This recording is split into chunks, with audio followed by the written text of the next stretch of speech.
मध्य प्रदेश में कई जगह ईवीएम के जो वो हैं उनकी सील टूटी मिली है। संविधान सब सही से लागू होता तो सब बरोबर होते, ना भेदभाव नहीं। बात कर रहे हिंदू राष्ट्र बनाने की, पहले हिंदू गांव बसाइए कि आज की घड़ी में आज ही मोदी जी ना रह पाए प्रधानमंत्री, आज ही कुर्सी खाली कर दें, आज ही कुर्सी खाली कर ईवीएम के खिलाफ खड़े होकर इस सरकार को बदलने का काम करें। गरीब लोगों का गला घोटा हुआ है, संविधान का गला घोटा। देश की राजधानी दिल्ली में मैं मौजूद हूँ। बहुत बहुत स्वागत आप सभी का।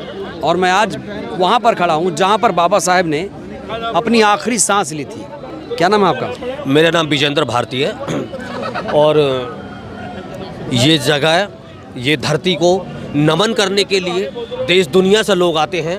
जितने भी बाबा साहब को चाहने वाले लोग हैं वो इस स्थल पर ज़रूर आते हैं। क्यों? क्योंकि ये वो स्थल है जहाँ पर बाबा साहब ने अपनी अंतिम सांस ली थी। बाबा साहब ने इस देश और दुनिया को बहुत कुछ दिया, लेकिन इस दुनिया ने, इन लोगों ने बाबा साहब को अभी बहुत कुछ नहीं दिया है। उसकी ललक उनको है, क्योंकि उन्होंने कहा कि मैं इन इमारतों में नहीं हूँ, मैं मूर्तियों में नहीं हूँ, मैं किताबों में हूँ। मेरे विचारों का आप प्रचार करिए, मेरे विचारों पर आप चलिए, मेरे बताए हुए मार्ग पर आप चलिए, मेरे दिए गई जो शिक्षाएं हैं उनको अपनाइए, तब आप समाज का उद्धार कर सकते हैं। बाबा साहब को अमेरिका के राष्ट्रपति जो पूर्व रहे हैं, बराक ओबामा जैसे व्यक्ति ने उनको सूर्य कह के पुकारा।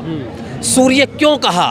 सूर्य इसलिए कहा क्योंकि सूर्य पूरी दुनिया को रोशनी देने का काम करता है। बाबा साहब ने उस समाज को रोशनी देने का काम किया जो समाज सदियों से अंधकार में था या उसको डाला हुआ था। बाबा साहब ने उनको रोशनी दी, नई ऊर्जा दी। आपको लगता है कि अब जो अंधकार में था अब वो समाज उजाले में आ गया? देखिए, उजाले में आने के लिए प्रयास ज़रूर कर रहा है, लेकिन उसमें काफ़ी हद तक हम लोग उजाले में आए हैं। अगर आज हम यहाँ सूट बूट पहन कर खड़े हुए हैं, हमारे तो तन पे कपड़े भी नहीं थे, अगर ये आए हैं तो ये बाबा साहब की देन है, उनके विचारों की देन है, उनके बताए हुए रास्ते की देन है। उन्होंने अगर हमें आज़ादी दी है, उन्होंने हमें अगर अधिकार दिए हैं, तो ये उन्हीं की देन है। अगर तन पे वस्त्र हैं, बाबा साहब ने देश को संविधान दिया, उस संविधान को लागू करने के लिए हमें काफ़ी देर से सुन रहा था, यहाँ बड़े बड़े टीवी चैनल वाले भी आए हुए हैं, बात कर रहे हैं कांग्रेस पार्टी की, भारतीय जनता पार्टी की। मोदी जी की बात हो रही, मोदी जी ने इमारत बना दी। अरे मोदी जी ने इमारत तो बनवा दी, लेकिन मोदी जी ने बाबा साहब के विचारों पर तो ताला लगाया हुआ है। बाबा साहब का जो संविधान है उसको पूरी तरीके से लागू क्यों नहीं किया जा रहा है? हमें ये इमारतें नहीं चाहिए, हमें वो अधिकार चाहिए जो बाबा साहब ने संविधान में लिख करके इस आवाम को दिए हैं। इस देश की तमाम उन वंचित, शोषित, उपेक्षित सहित महिलाओं के लिए दिए हैं। आज भी महिलाएं सड़कों पर सुरक्षित नहीं हैं। आज भी 10 बजे के बाद में बाप को चिंता होती है, बेटा कहाँ पर हो, जल्दी घर आइए।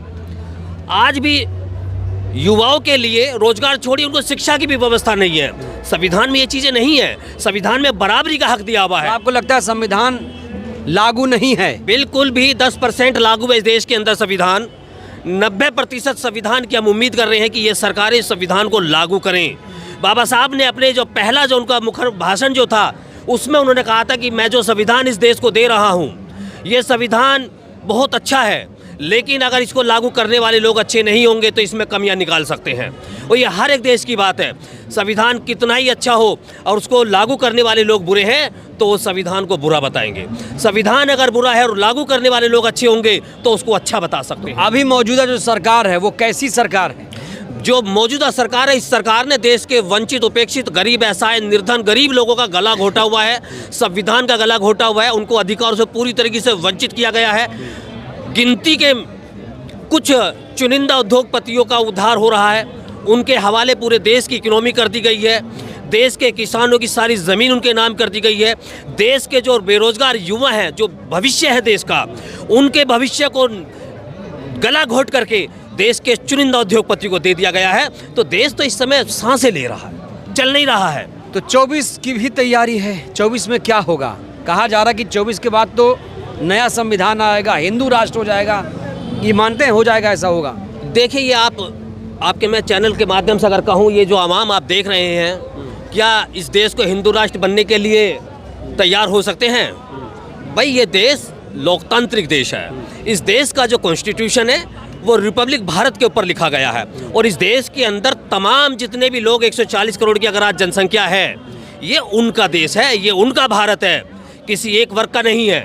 जो बात कर रहे हैं हिंदू राष्ट्र बनाने की, पहले हिंदू गांव बसाइए एक, तब हिंदू राष्ट्र की बात कर रहे हैं। तब तो मैं मानूंगा कि हाँ, हम लोगों ने एक मुखर तरीके से, एक पूरे तरीके से एक हिंदू गांव बसा दिया, जिस गांव के अंदर केवल हिंदू रहते हैं, जो उस गांव के अंदर ना कोई शूद्र है, ना वह अछूत है, ना SC है, ना ST है। उस गांव के अंदर वो लोग नहीं है जिनकी बारातों को रोका जाता है।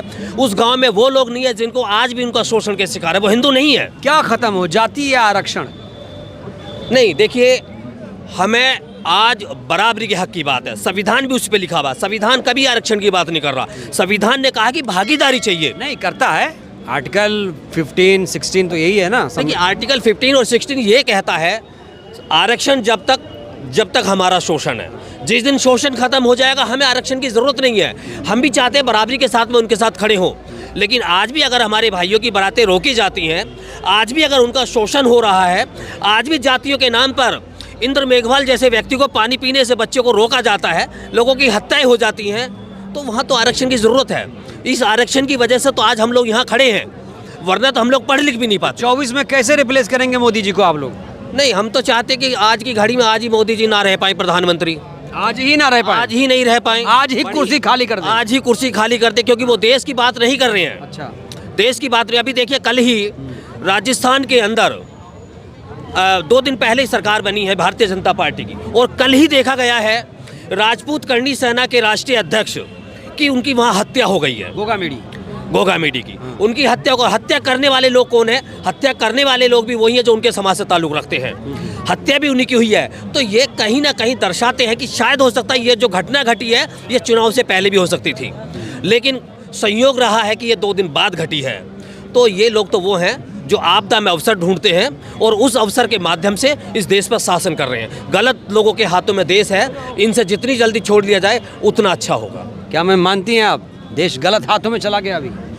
सर ये तो सबका कहना है, तो मेरा भी यही है कि गलत हाथों में है तो है ही। कह रहे हैं कि संविधान भी सही से लागू नहीं हुआ अभी तक। संविधान सब सही से लागू होता तो सब बरोबर होते, ना भेदभाव नहीं होता।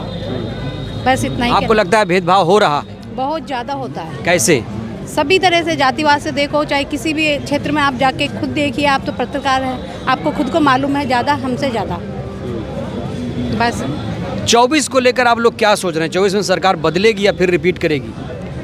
इसका तो अभी कुछ नहीं कह सकते हम लोग तो, लेकिन हम ये आप ही लोग सरकार बनाते हैं, सरकार बिगाड़ते हैं। कभी दलित प्रधानमंत्री बना? नहीं बना ना। आप ही लोग बनाते हैं प्रधानमंत्री। सर वो तो बात आपकी सही है कि हम ही लोग बनाते हैं, लेकिन इतना भेदभाव हो रहा है कि क्या करें। भेदभाव कहीं बहुत हद से ज़्यादा, अत्याचार हो रहे हैं, सब कुछ हो रहा है। मैं आपके चैनल के माध्यम से एक बड़ी ईमानदारी से एक बात कहना चाहता हूँ कि वो लोग आपकी बस्तियों में ना शराब तो पहुँचा सकते हैं, लेकिन किताबें नहीं पहुँचाएंगे, शिक्षा नहीं पहुँचाएंगे, वो आपके अधिकार नहीं देंगे।